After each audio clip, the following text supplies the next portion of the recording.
What power can the shadowy creature claim to possess when face to face with him who is the uncreated?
Polish.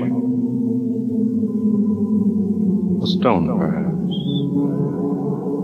A slab of tree. Rough cut, soul shut, steep breath, worship. Primitive. Primal, really. At first, certainly.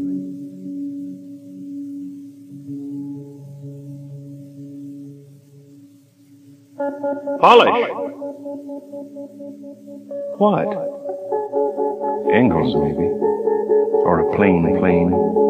But which heaven up to 7 bread without leaven, balance given? Ignorant? Wandering, actually.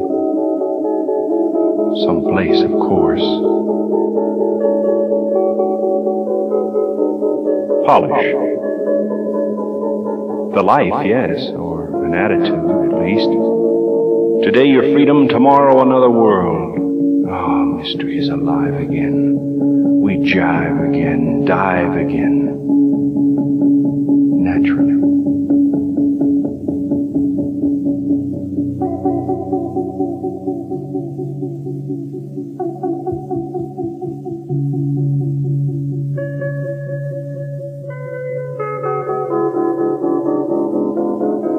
Pride not yourself on the ability to swim.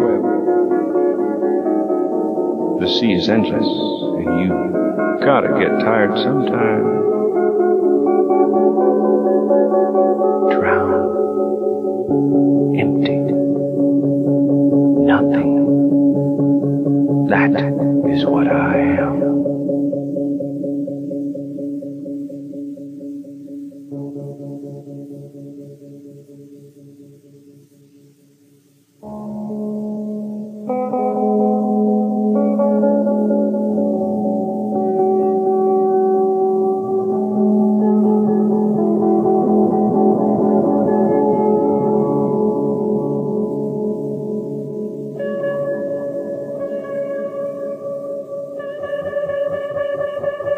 Position yourself. Steal a place if need be. To trust in God is Sunday, one-day work, or Saturday, Friday. But as was said, only one day.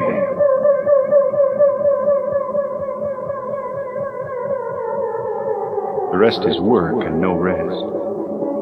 Only labor to survive. To live in this forgotten life without much hope at all there's ever any end. The end is all there is. The end.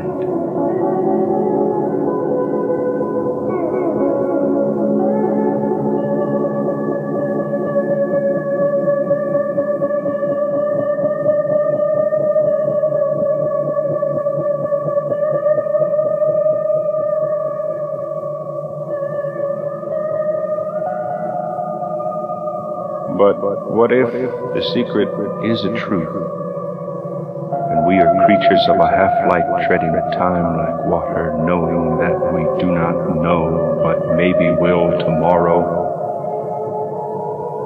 What if the days of sunrise really have begun without us? Does the creature comprehend his maker? A painting find the limits of an artist? Should an instrument behold the reason for its use? Not yet. But then, that's only if the secret is true, the mystery of fact. Now, secrets often are the ordinary sequences strung on lines like beads. We know about them, handle them. We manipulate their pulses, use the words to divert a river of humanity to our own ways. If there is no God, then we will be so much mulch anyway. None will weep, nor any gloat on victory.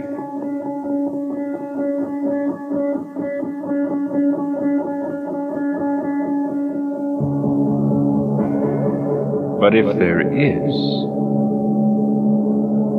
then some, no, many, will be finally told that men are free to be taught. The throttling of freedom in the name of God is the most blasphemous deed. Why? Because it creates doubt, forces despair upon the creatures, squeezes dry their hearts and distracts their minds when finally the promise is redeemed. The object is salvation. Why the stress on eternal damnation? The word comes when it's bidden. Who can say what's plain or hidden? The Lord of names has many names, all names. Don't you think he could change it?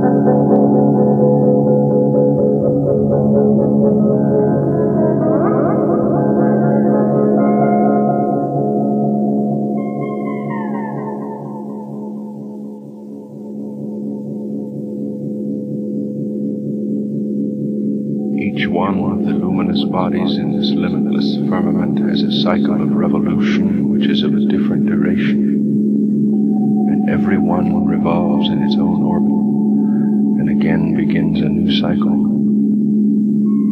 So the Earth every 365 days, 5 hours, 48 minutes, and a fraction completes a revolution. Then it begins a new cycle. That is to say, the first cycle is again renewed. In the same way for the whole universe, whether for the heavens or for men, there are cycles of great events, of important facts and occurrences.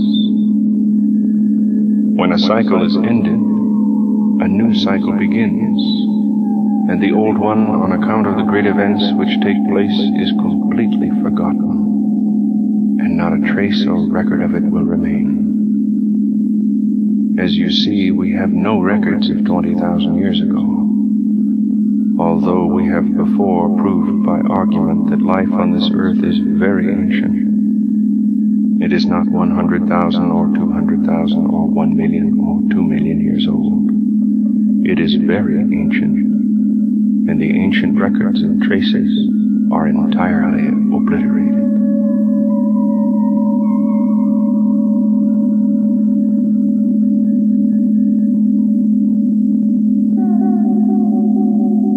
Each of the divine manifestations has likewise a cycle, and during the cycle his laws and commandments prevail and are performed. When his cycle is completed by the appearance of the new manifestation, a new cycle begins.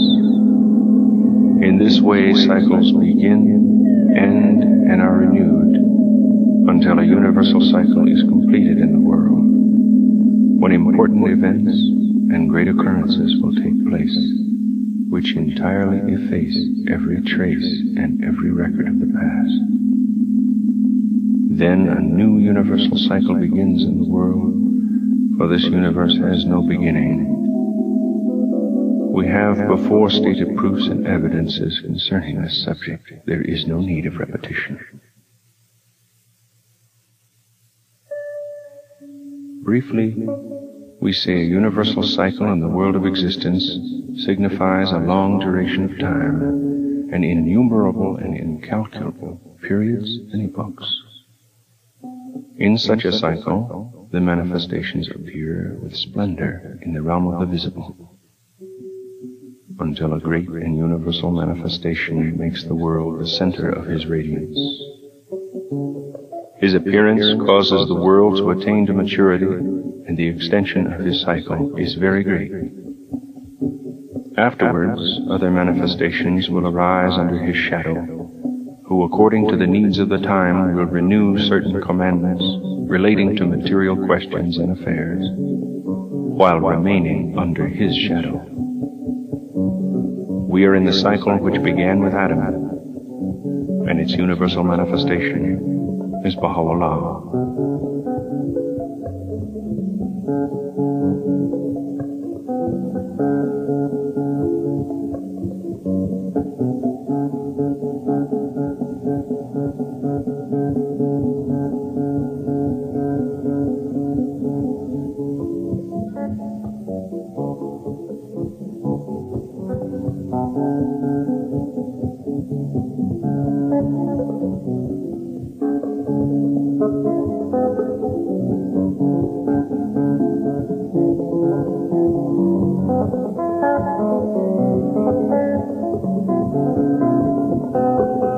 We stand on a basis equal, first to last, born but undying, sown to eternal harvest. To this end, we are.